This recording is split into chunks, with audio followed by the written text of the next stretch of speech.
Hey guys, welcome back to another episode of Football Update. This is Andy. And this is Robin. Today's episode's going to be a little shorter. We're going to quickly recap the game on Thursday, go over the games going on tomorrow and Monday night. But first, just a few things with the news. I have one thing, Robin has a few. One big news, Robin, not in the NFL, but in the pro football world, is the two spring leagues, the USFL and the XFL, are in major talks of merging. And it seems like it's not officially merged, but there's the intent to merge. So it's not a final thing, but it seems pretty close to definite. And it's, I think, spearheaded a lot by Dwayne "The Rock" Johnson, correct? Yes, and I think this would actually help strengthen all the people who are trying to get into the NFL. A lot of players from the USFL have been popping up in the NFL, so I think this is a very great thing for the sport. Yeah. I mean, the USFL back in the 80s really showed that until they made the mistake going head-to-head with the NFL, which I have no idea what they were thinking back then, but pretty exciting. I'm sure later on we'll talk more in depth, but I think one thing that could really turn that league around, those two leagues around, or soon to be one league, is if they try to draw not huge names, but players like Gardner Minshew or Tyler Heineke, like those players that unfortunately don't have the ability to be among the elite in the NFL, but they have really great personality, in my opinion. Yeah, or maybe some of the guys that normally would go CFL or something, like maybe they go into that semi-pro league there in the U.S., and then they can kind of build up the resume there, whereas if they go to the Canadian league, they play into the NFL season, which makes it a little tougher. Yeah, absolutely. So, yeah, very excited to see this. Great progress. I know a few of there's a lot of talk that a few of the leagues teams might be axed. If I had to guess, I bet, because I think 8 is, for both leagues, 8 was too small of a league, but 16 might be too big to start out. So if I had to guess, I think they might wedge it down to 12 to 14 teams, but that's just me personally. And Robin, some news on some other news that you've found this week? So there's been the ongoing Chandler Jones, I don't know how you define it, but, going on social media, saying some things about the Raiders organization, Josh McDaniels, how they haven't let him practice, how they haven't let him do this or do that or go back to the facility. He got arrested for violating a protected order just recently, and the Raiders released him as of today. So I'm not sure how that, and there's the personal side of things where you want him to get, settled and get his life in order and things like that. On the football side, it's, little over a year and a half of this signing, and it's already basically gone down the drain. They gave him a big contract, then they restructured it so that money would count less this year, but then in the next, off season, it would be, harder or more punitive to cut him. And I'm sure what, this arrest or, certain thing going on, how that would affect their ability to get out of it. And again, most important thing is his livelihood and how, he bounces back. But just what are your thoughts on that entire situation? As for the Raiders, where do you go from here with, some of the moves they've made in the last year kind of not panning out? With the Chandler Jones things, I really hope he gets the help he needs. Yeah. I don't know if it's CTE. I mean, I did see Antonio Brown kind of coming in to say how, again, that's a story for another day. Yeah. But, I don't think he's in the right place to play football right now. Yeah. So I just really hope he gets his help. In terms of the Raiders, again, I'm not totally blaming it on the Raiders of the situation, what's going on, because I think there's something a little wrong with him. I mean, maybe he's a person that's fine normally, but there's certain types of, it is a known fact that certain people, when they do certain kinds of drugs or even alcohol, kind of become a little schizophrenic or something like that. So maybe it's that too. But regardless, whatever it is, again, just hope Chandler gets some help. But just with the Raiders, it just we always talk about it on this show. Yeah. It really shows that Mark Davis made a huge mistake a few years ago. I saw something recently the past few days that not just Devontae Adams, but now Max Crosby, the leader of your defense, just do not have any faith in Josh McDaniels. And we were talking about how huge of a contract that McDaniels has for the Raiders, and I used to think that Davis would not cut it, but I think it's at a point where if they don't make it this year, I think he'll be cut. Just because the locker room is just turning toxic. It feels like, and there's no leadership, I should say. Mm-hmm. Yeah, it's a very odd and tenuous situation. And then on to positive news for our team in Buffalo. Von Miller is set to practice this week, and he's off the PUP list. And then, or I'm not sure if he's fully off it yet, but he's set to at least get to practice. And then Kyler Murray's still weeks away from doing that for the Cardinals. So what are your thoughts on those two pieces of news?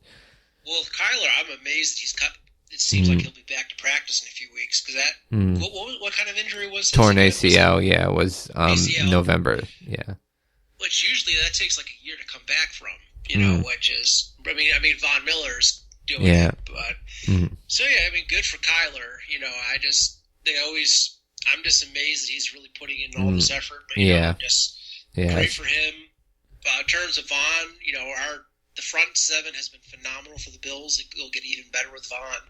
You do wish he could kind of come back for this game tomorrow. Yeah, it's going to be probably one of our toughest games of the year. But that's great to see Von back. I know I've heard things that if it was had his way, he'd be playing right now. But happy they keep sitting him right now to keep him healthy.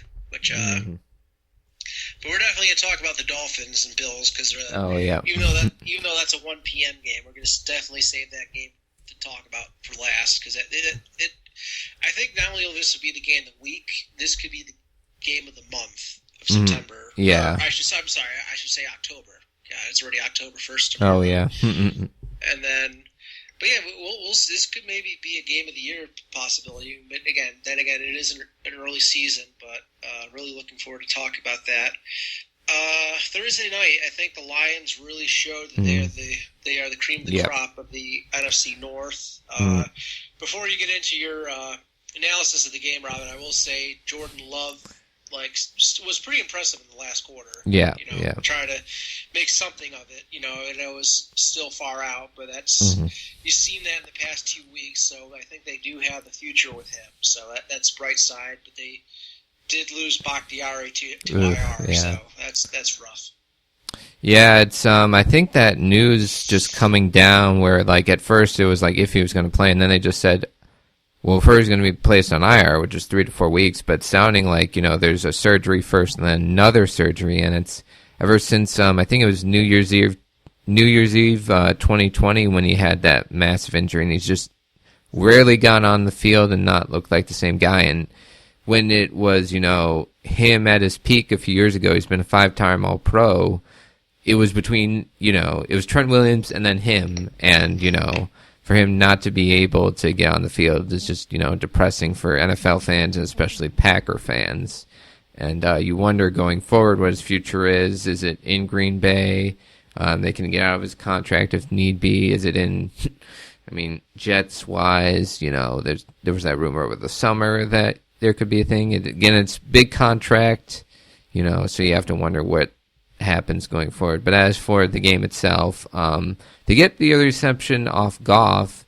They don't do anything. They only get 3, and then the Lions just, creative with a bunch of inside running with David Montgomery. Not a ton of touches for Jahmyr Gibbs, but they get some productivity when they get it to him. Goff's making some big-time throws. Sam Laporta as a tight end making plays. Brian Branch, hopefully he's healthy. He had a weird injury in that game, but then was able to tape it up. And he's just played at an incredible level. And between him and Laporta, you kind of look at their second-round picks a lot better than their first, because you have Gibbs, who doesn't get a lot of touches, and then Jack Campbell's just kind of there in the linebacker room, not a liability, but not making a ton of plays either.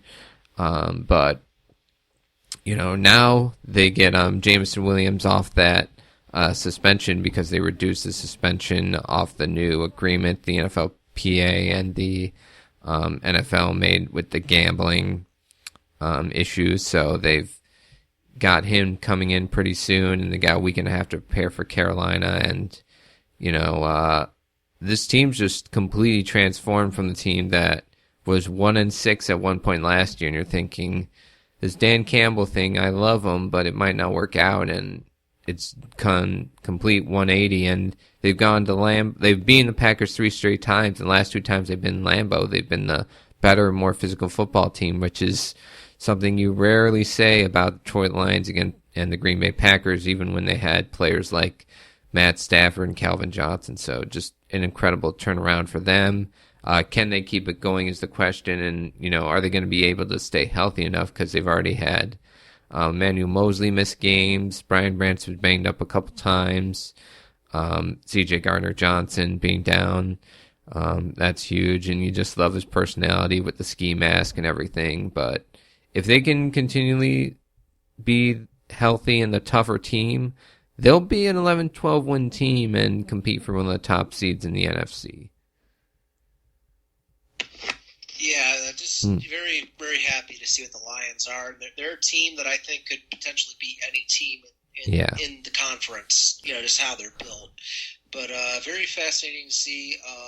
We have a morning game tomorrow. It's our first international game. Yeah. The Falcons playing against the Jaguars, and the Jaguars' second home, I should say, in London. Yeah. I really think, again, I think the run game of the Falcons is great, but I just have a feeling that the Jaguars don't want to have more egg on their face. So I feel like this will be a Jaguars win. And the other point I wanted to make is this really, I'm sure everyone's seen it, Disney Plus is going to have, I've even looked it up on YouTube, just to make sure how this is possible, but I guess they're doing some cutting edge technology of capturing the images or the players and the plays happening as they're happening and transferring them to animated toy characters in Andy's room. So I'm definitely going to take a look. I don't know if I'm going to watch the whole game on it, but as a film person, I have to see how, pardon my French, the hell they're doing this. I don't know if it will be as fun as seeing the voice actor of Patrick Star coming in and commentating over a Russell Wilson interception as we had last year in the Rams-Broncos game. But, yeah, it does sound interesting and fun. As for the game itself, the Jaguars, they're 1-2. There's some things going on that are a little troubling. Their pass rush isn't great. Trayvon Walker not living up to the number 1 pick in comparison to, the guy drafted behind him, Aiden Hutchinson. They lead the league in drop passes, and they're not like drops, they're in the flat, they would only get a few yards. No, these are touchdown, big play drops that have, killed them. And then last week they lose by 20, but they have 2 or 3 special teams plays, a weird kick return touchdown by a fullback / tight end for the Texans, and then a couple missed field goals, one of them blocked, which helped set the Texans up. So I think Lawrence is playing pretty good football, even though the record would say otherwise. They just need a few plays to go here and there. And I think if it comes down to which quarterback can make plays, even though Lawrence can occasionally throw a weird pick, I trust him a lot more than I trust Desmond Ridder at this point. So, yeah, I'm going to take the Jags probably in a close one, but, I think they, after 2 straight losses and their familiarity with London, they get it done. Yeah, I 100% agree on that one. And if they don't, they're in a lot of trouble. Moving, let's see. Sorry guys, I lost my screen. Oh, there we are. I don't know what the heck just happened there. Okie dokie. So, moving to the 1 p.m. games, we got another great, AFC North rival. There's been a ton of AFC North games in the past few years. It's pretty pretty interesting. This time, my opinion, you got right now the two best teams in the AFC North. You got the Ravens and the Browns in Cleveland. Lamar's really improving in his throwing game with his new offense, but I just think with the amount of injuries that the Ravens have, I think the Browns will have this one. Yeah, they're down Rashad Bateman, Odell Beckham, so two of their top receivers, Odafe Owe, and David Ajabo is now on injured reserve, so they're two best pass rushers out of there. Cleveland's their defense is incredible. Their defense, if you look at just the points their defense has allowed, they allowed a field goal against Tennessee, but that was because, there was a Elijah Moore fumble that set up a easy field goal there, and then they only allowed 12 points in that Monday night loss to the Steelers, and the offense basically threw 14 points to the Steelers, with defensive touchdowns, and then, 3 points against the Bengals. So if you look at that defense, they've allowed like 6 points a game, on their own end. So it's just insane how well they're playing in both the back end and pass rush. Weirdly, there's something going on with Deshaun Watson's shoulder. He's practiced very little during the week. So I wonder what's going on there. They do have Dorian Thompson-Robinson, a pretty talented rookie who can play if need be, but I think their defense is just going to be so dominant against an injury-plagued Ravens team in Cleveland that I think Cleveland goes to 3-1. Moving on, we have the Rams at Indianapolis. It seems that Anthony Richardson has cleared concussion protocol. I believe, yes, Jonathan Taylor's still on the PUP list.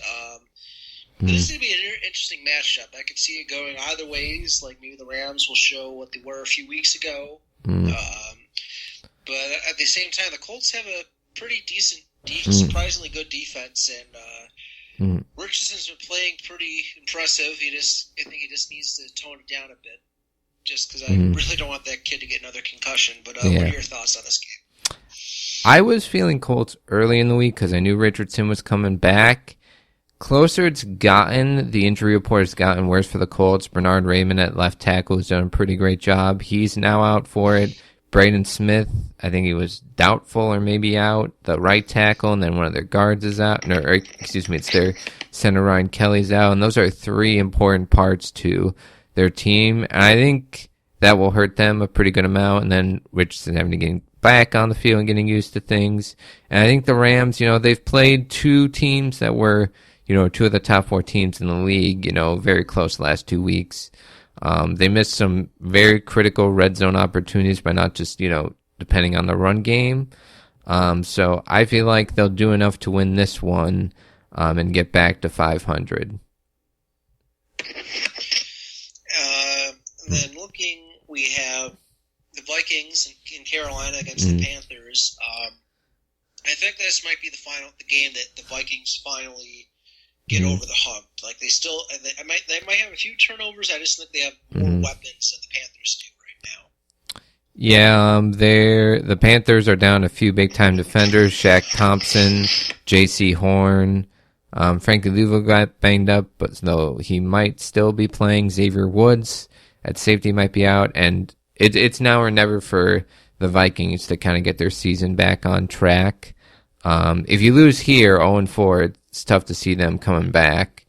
So I do think they step it up big and get the W. If they don't, I wonder if they're a sell team at the trade deadline, even though it's, only a quarter through the year. But this may struggles, and then they have games coming up against the Niners, the Bengals, the Chiefs the week after this one. So, yeah, they got to start getting it together. Yeah, let's hope, because I really don't want that. I don't think it will happen, but I don't want that Rich Eisen prediction of Kirk Cousins going to the Jets. No, thank you. Which is, again, before we move on, you feel for Kirk Cousins, because he's been playing out of it. I know people always say stuff about Kirk Cousins in the playoffs, but he's been playing a hell of a first few weeks of NFL football. Bengals Titans. This is another one that's hard for me. It's in Tennessee.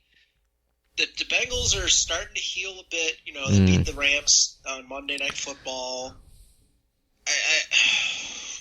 This is I gotta admit it, Rob. This might be the trickiest one for me. Both teams, just because where the Bengals are right now, I think they're kind of just similar to the Titans, and the amount of playmaking abilities. Yeah. Whereas the Titans, Ryan Tannehill has not done anything. Yeah. Ooh, yeah.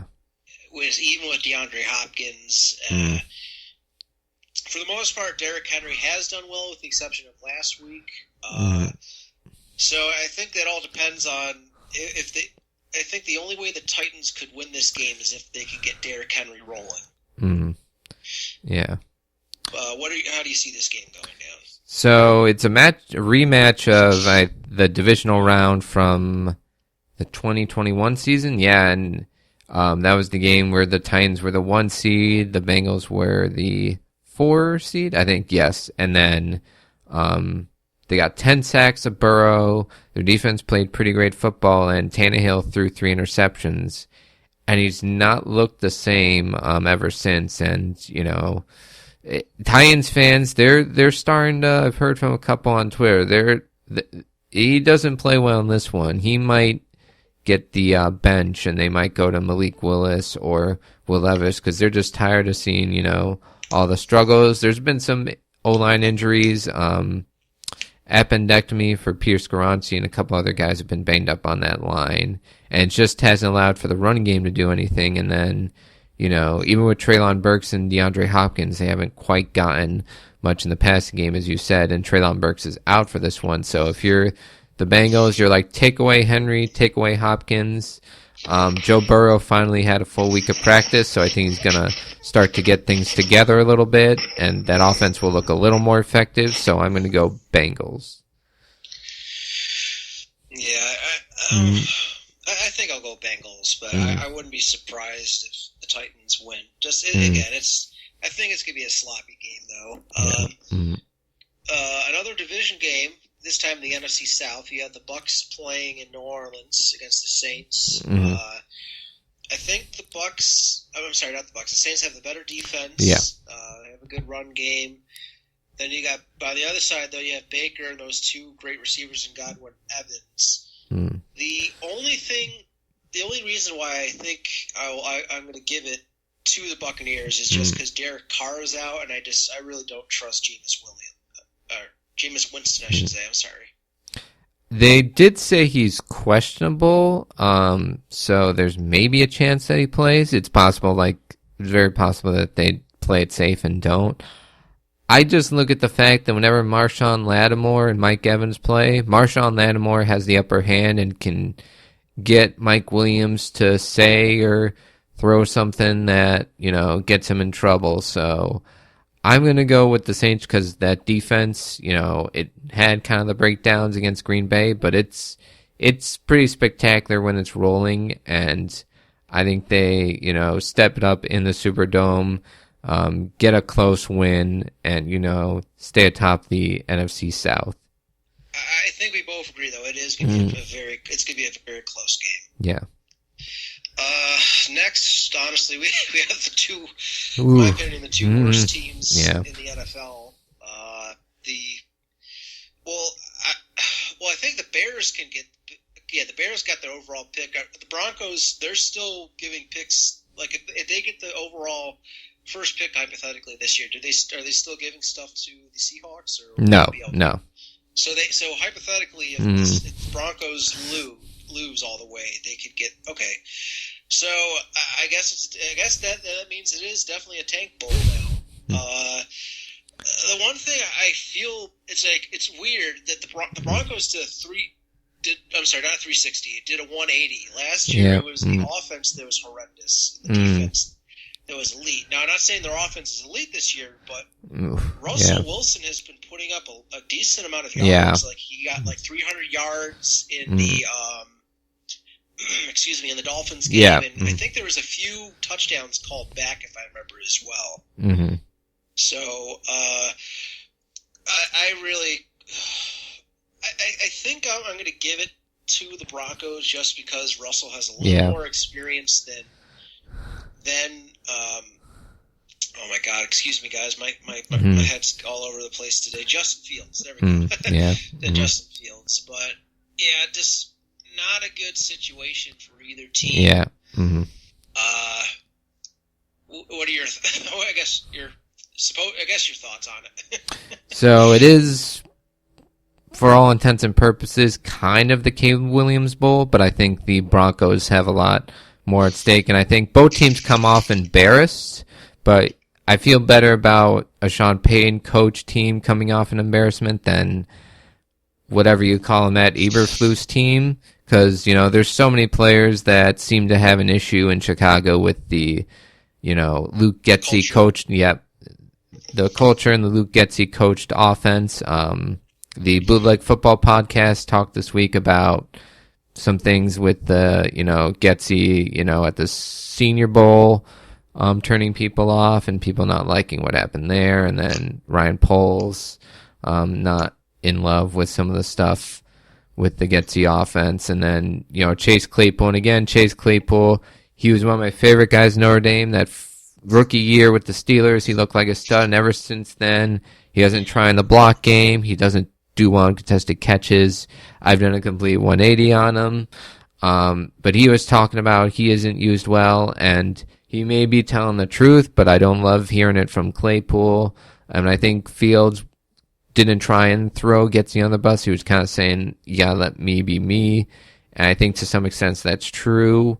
But the vibes have never been more off with the team so early in the season, and they're down to their third string nickel. They're missing their top corner, and I think that Broncos offense can throw the ball downfield. We've seen it. I think Marvin Mims could have a huge day as a rookie receiver. He's made a ton of plays. Cortland Sutton had a couple fumbles, but he could make some plays, and then Judy. I think there's more, veteran leadership, and at least in both the coaching ranks and at quarterback with the Broncos. And I think they start to get some things going. And I just think, a loss in the Caleb Williams Bowl is technically a win for Chicago fans. So, I think it's going to be Denver who wins this one. Yeah, I agree with you on that. And the thing I will try to give to Sean Payton is, I had a feeling that his first year, I didn't think it would be this bad, but you had a feeling like this is his first year there, and he didn't really have a chance to really turn the roster around to what he saw. Like, I mean, I'm sure he brought a few pieces in, but I do think he will again. Russ has been playing better, and I will say behind the scenes is like, hey Russ, if we get over number one overall, we will draft Caleb Williams, kind of thing. But it's kind of fun that we have.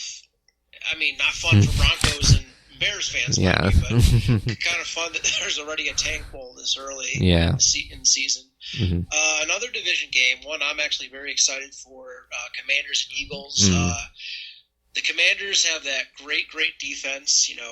I think, the Bills they're outclassed by the Bills, but I will say for them this game, it is a division game, and like we always say, anything is possible in a division game, because actually one of the few losses the Eagles had last year was to, in fact, the Commanders. The first one last year, That was the first one last year, that's right. So I think this is going to be a close game. I was originally going to say that, again, I still think the Eagles have been playing a little off here and there. But at the same time, I think I'll go safe and go with the Eagles. But if the Commanders win this one, I wouldn't be surprised, just because how great that defense is, and the Commanders do have surprisingly a good amount of weapons on their offense. Yeah, the Eagles, they haven't played their best game yet, which is both a good thing and a bad thing, because you don't want to have an off game result in a loss, and they haven't had it yet. And but you'd also like to see more efficiency on offense, at least through the passing game. And Hurts has been a little off this year outside of the few run plays, made some big time pass plays on Monday night, but also threw a couple bad picks, which ended up hurting him. Apparently he was dealing with some illness, flu-like symptoms, and that may have had an effect on his play. Hopefully he's better now. I do think the Commanders come out and play a lot better than they did against the Bills. Their offensive line is going to get Sam Howell killed if they don't improve their play, and especially against Jalen Carter, who's been, say what you will about his, attitude and things about that, and the off-field stuff before the draft, but he's come into a great locker room situation and, been able to play at a high level. And then that whole D-line has been a benefit of it. I do think the Commanders have the ability with Terry McLaurin, John Dotson, and Curtis Samuel. If they can get protection, throw the ball, make some plays, they can do some things. Try and maybe get the big plays, but also use the same game plan they had last year, which is just control the clock. They basically controlled it for like 45 minutes of the game, I think, last year. And that would just, keep that Jalen Hurts offense off the field and out of rhythm. I don't think they can do that quite as effectively this year, so I'm going to go edge out to the Eagles, but like you said, I could see Commanders getting the upset W. Yeah, and then we have an AFC conference game. Mm-hmm.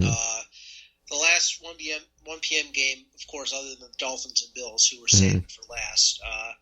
Steelers Texans. Now, this one is another, like, if we were looking at this schedule for Week 4 at the beginning of the season, I would say easily the Steelers, just because of how elite of defense it is. But the Texans have been playing a lot better than I think both of us even thought they would play. Like, I'm loving to see it. C.J. Stroud's an Ohio State guy. My dad's from Southern Ohio, so of course I'm a Buckeyes fan.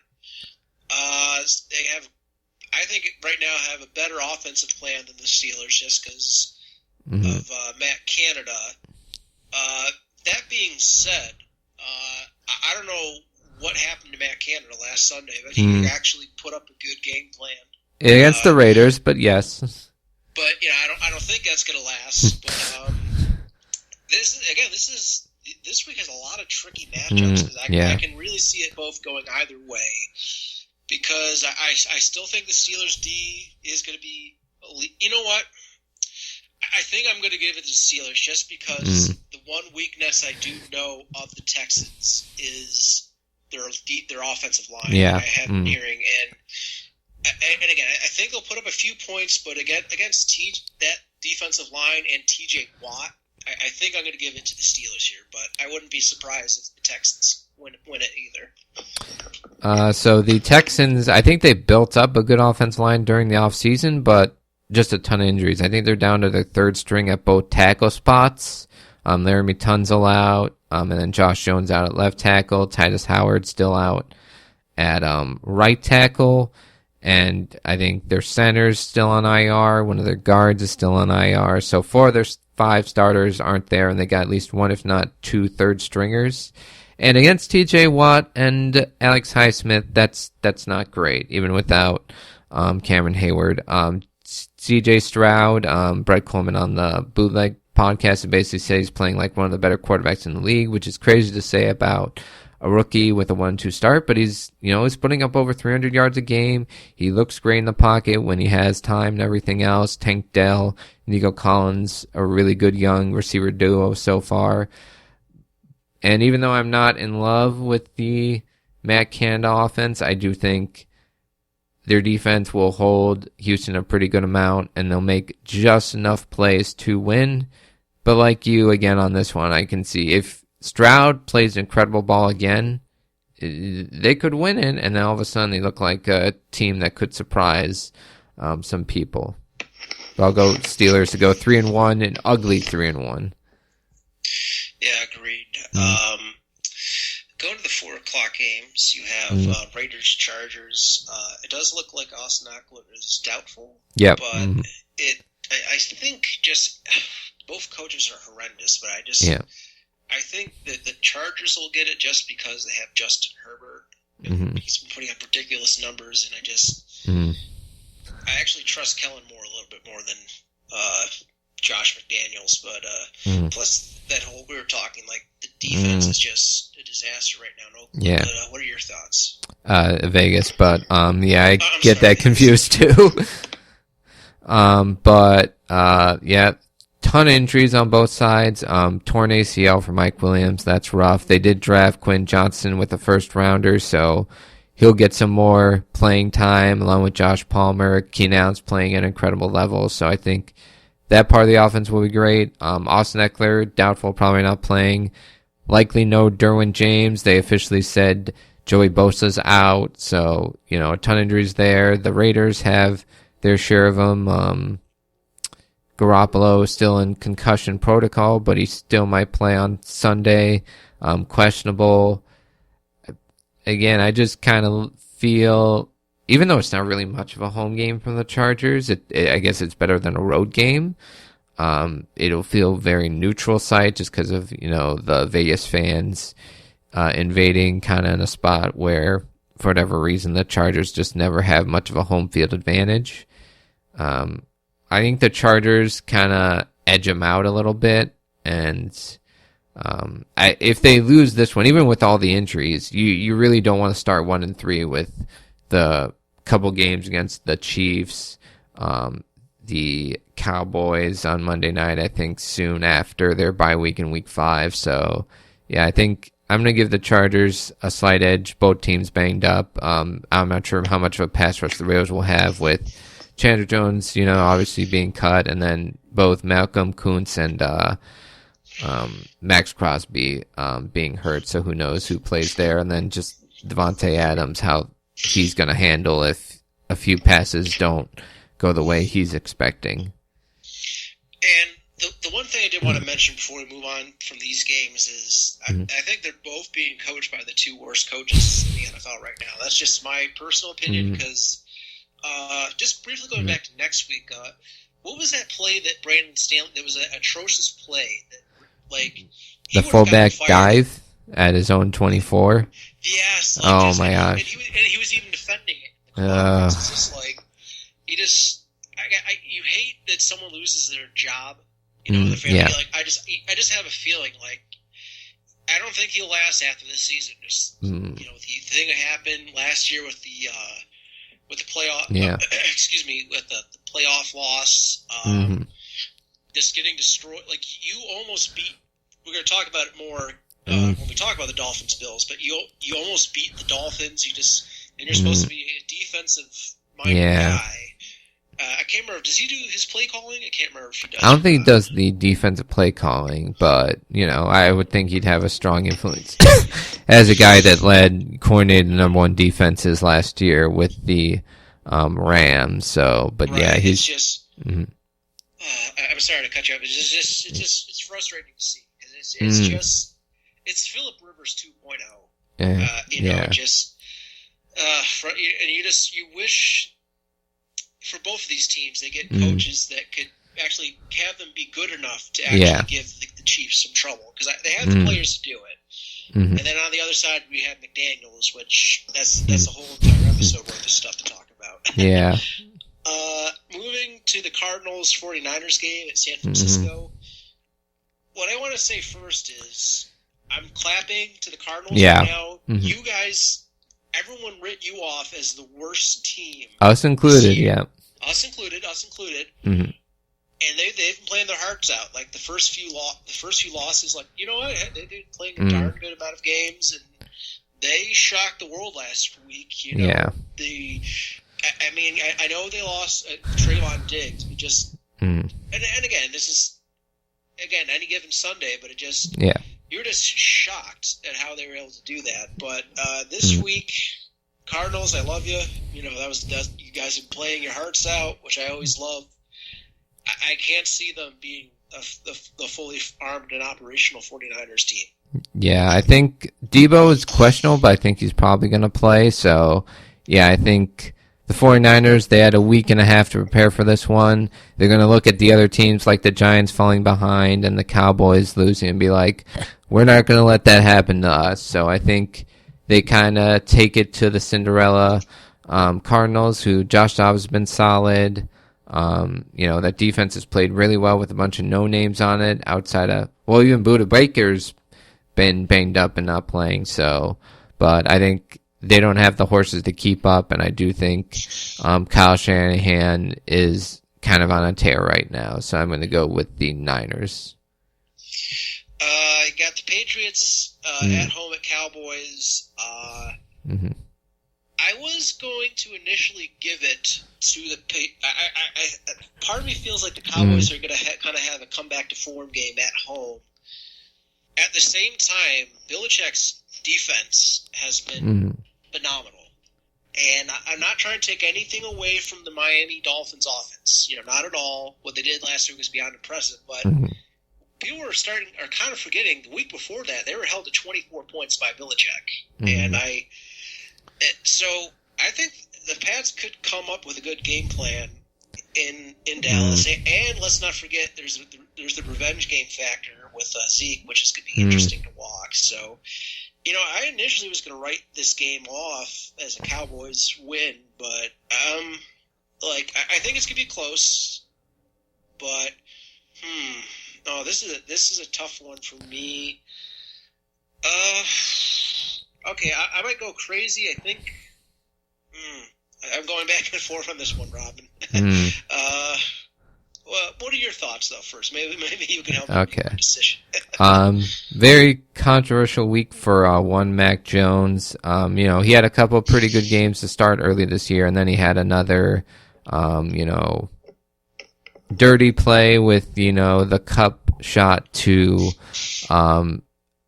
Sauce Gardner or alleged cup shot. This is like the fifth or sixth dirty play he's been accused of. The Brian Burns ankle turn, the going after Eli Apple's knees, the Jaquan Brisker kick to the certain area of the body. And he didn't really take any accountability for it. He just kind of said, it was some, just physical game or whatever, something like that. But I think he's in a trouble spot here because if they fall to 1-3, it could be kind of downhill for the rest of the year for them, and they just don't have any playmakers to help them out on the offensive end. Dallas down a piece on defense, but I think the Arizona loss should have woken them up, or at least get them to play at a much higher level, and I think that is going to be the case. And with it being in Dallas and with them coming off that loss, I do think the Dallas defense steps up and Dak avoids any sort of bad turnovers, and I'm going to go with Dallas to win this one. I think Micah Parsons makes a huge play or two. Yeah, I think I'll definitely agree with you on that. Again, I was just kept going back and forth in my head, but I think you're right. Just with that embarrassing loss last week, they especially at home, they don't want to repeat. Yeah. A game you really feel bad for New York fans because it's I'm sure they were really excited when the season started. The Zach Wilson thing is at the same time, you kind of feel for Zach, just he wasn't prepared yet, and he might be a player that might be better in the USFL, or I think what they should do, the Jets, is maybe still keep him on the team at the end of this year, but have him go down to the XFL or USFL or the merged team and just get more reps in, just because it just feels like he's just a doe and a deer in the headlights look kind of thing, and it stinks because everything else on that team is ready. Except the O-line. The O-line, I'm sorry. Yeah. The O-line is atrocious, yes. Yeah. That's something we did mention when the Bills were going to play them about a month ago. I think this is going to be a Chiefs. Unless somehow the Jets defense plays one of the greatest games of their life. You know what I mean? I can't see them beating the Chiefs in this one. Yeah. This may seem like a dumb side thing. What do you think? More Zach Wilson passing yards or more Taylor Swift mentions on Sunday night? Before I get into my pick. Yards or receptions are we talking? Yards.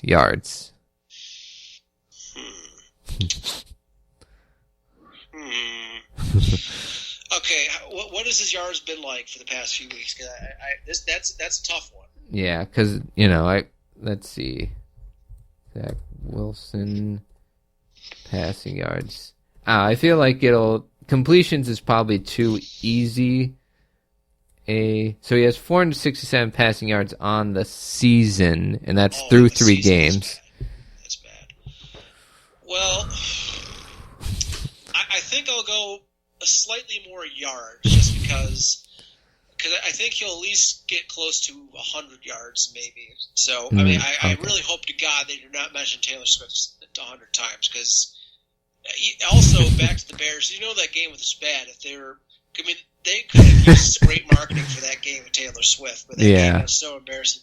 Game of the week, just it was America's game of the week, but that it should have been for that reason. So I think more yards, but maybe it will be close. I'll be honest, guys. I don't know if I'm going to watch this one just because I think it's going to be. Maybe I'll watch the first quarter. If it's going to be a blowout, maybe I'll turn it off. But would you agree that it's probably going to be a Chiefs win? Oh, yes. I think their defense is playing at, you rarely say it, but their defense is really playing at an elite level. And Chris Jones could just have a field day against that O-line. And the run game really hasn't done much since those 2 big runs by Breece Hall opening weekend. So if they can't get plays like that in the run game, it's going to be a long one. It's just like, and it looks like it's another. If I'm reading this right, it seems like it's another back-to-back New York games because Monday night this time though it's the Seahawks Giants. The Giants are shaping up a bit, but I without Saquon Barkley, Robin, and the Seahawks seem to really be firing on all cylinders at this point. I think it's going to be a Seahawks victory. Yeah, I was thinking the Giants would have a chance at home, but I just saw Andrew Thomas out, Saquon doubtful, and without those 2 safety blankets, the tackle position has just been really bad for them. Seattle kind of has a weird thing where they kind of play down to their competition, like they lost the Rams opening weekend pretty bad. They let the Panthers hang around for a little bit, didn't, score in the red zone much, but I do think Geno's playing at a pretty great level. And if he can, make some plays in the air against that Wink Martindale defense, they'll give him some one-on-one opportunities with the blitz, with those talented receivers. I do think Seattle gets the W. Yeah, and then last but certainly sorry guys, mumbling my words again. Last but certainly not least, the Dolphins are coming here to Orchard Park to play the Buffalo Bills. Robin, I think to say America has been excited for this game is an understatement, especially for us. Oh god, this is going to be a phenomenal game. Both teams played phenomenal wins, and again, maybe this is me being a little bit as a biased Bills fan, but just it kind of feels like a lot of, with the exception of a few of the experts and analysts and some of the better YouTubers, like people are really forgetting how great of a defense the Bills are. Like again, it's going to be a close game. I really think I think this is a kind of game where the defense knows that you can't stop them all the time. Yeah. Just stop them enough and do enough. Do enough game-changing plays, which could be the victory, and that is one of the major parts. But one thing, in my opinion, Robin, people are forgetting, which I think might be the difference maker of the game, is the other side of the ball. Like again, don't get me wrong, the story of Sean McDermott play calling against Mike McDaniel. Thank you, I got him confused with Josh McDaniels. Mike McDaniels. Offensive calling at the same time is the Bills against that Dolphins defense. I mean, points-wise, they've been doing fair with the exception of the Chargers game, but in terms of yards and stuff, they've been letting plays go quite a bit, I've noticed. Yeah. And I think that's what might give the Bills the edge, just because that Vic Fangio defense, I think it will shape up soon, but they have, they just really have not adapt that much. And also just looking at the stats of their previous games, Ramondre Stevenson got 50 rushing yards and a touchdown. Mm. I think the Bills have more playmakers, and I just have a feeling that if Belichick's defense was able to contain that kind of offense, I have a feeling that the Bills can do it enough. Like, again, there's going to be a few plays where Tyreek Hill might blow a coverage, or just it's Tyreek Hill. He's just that good of a player. Or maybe Waddle gets a play here and there for a lot of yards and a touchdown. But I think it's going to be a Bills win. It's going to be close, but I think what's going to come down to it is if the Bills can get at least a few game-changing defensive plays, and if the offense plays on all cylinders, and, capitalize on that Miami defense. Yeah. So I don't pick the Bills game, just not to jinx it, but two major injuries for both teams, or one for each team. On the defensive side, Jalen Phillips, probably the best pass rusher for the Dolphins, is out. Jordan Poyer out for the Bills defense. Now, they did have Taylor Rapp brought in as a free agent, and he's a pretty good run defender, not great in pass defense. That probably means DeMar Hamlin comes in as a backup safety back on the field. Yeah. So that will be an emotional game for him in Buffalo. And one thing, I don't know if they've announced the active list. Not to start, but I've been hearing a lot on Bills radio this week, and I think it's a good idea. Maybe not to start, but Kyer Elam would be a great corner to activate for this game, just because of his speed. Because I think he did pretty well against the Dolphins the past few times. So if there is a game you want this kid to play in, it is this one. Can you bring him off with that much kind of rust? I'm sorry to interject there. That's kind of my worry with that. I have a feeling that if he's not been on the practice squad enough, maybe. But again, it's all up in the air. But I think either way, not just Bills and Dolphins fans, but I think the entire NFL is going to be in for a real treat tomorrow. I think Bills' defensive line needs to be really great against the offensive line for the Dolphins that hasn't truly been tested as much as, they could have been. So Ed Oliver's got to be great in the run and defense, or run and pass rush, and the Dolphins number one in both pass and rushing offense, which is rare to see. Some of that could be pushed by how productive they were against the, Broncos. But yeah, if you can make them one-dimensional, that would be a big thing for them. And the last thing I do want to mention, a great YouTube channel, guys, called Bootleg Football that we always talk about. They were mentioning how Mike McDaniels is really going to focus on Matt Milano, which is smart. I think one of the dark horse kind of MVPs of this game might again be Terrell Bernard, just because how phenomenal he's playing. And if what the Bootleg guys are thinking, if they're going to focus on Milano, that might give Bernard more opportunities to make some plays. But very excited. Sucks that Jordan's not in. We definitely would need him for this one. I also wish it was a week. It was next week we're playing the Dolphins because Vaughn will be back. But we got Taylor Rapp for this reason, and also I think there's always blessings in disguise. Let's hope this could be maybe DeMar Hamlin's greatest game. Even if we lose tomorrow, which knock on wood, I hope it's not. I want to end the episode. How incredible! Like, this man almost died last year, and even after he recovered, I think we talked about Robin. We never thought he would play another time of football again. Yeah. So just hats off. I'm kind of cheering up right now, but I'm so happy for DeMar. Yeah. So it's gonna be a great game tomorrow, but. That's a football update for you guys today. This is Andy. And this is Robin. Have a good one.